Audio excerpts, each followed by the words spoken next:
Okay, so we've talked about where we need to be in our setup to get really braced and secure with that right leg, to get the handle kind of forward, but then a spine tilt to counteract that so that we can shallow out our angle of attack and have a kind of neutral swing bottom there at impact. The first thing we need to think about in our takeaway is very similar to what we think about in our takeaway with the short irons and the mid irons, is that I'm going to initiate the takeaway with my lead shoulder.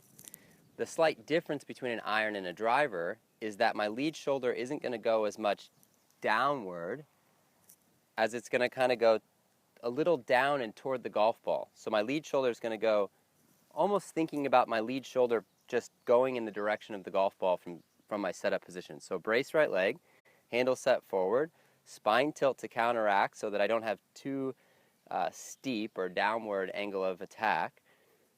And then my first move is going to feel like my shoulder goes in toward the golf ball and a little bit down. So it's going to go that way.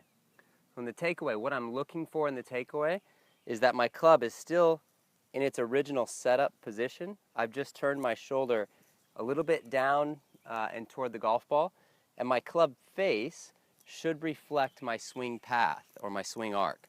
So in this first position, I'm not doing anything to try to keep the club on line or put the club more inside. I'm just bracing, setting, tilting, and then turning my left shoulder, and that should keep the club face square to my arc. So I'm not adding any wrist hinge here. I'm not rolling the club face open.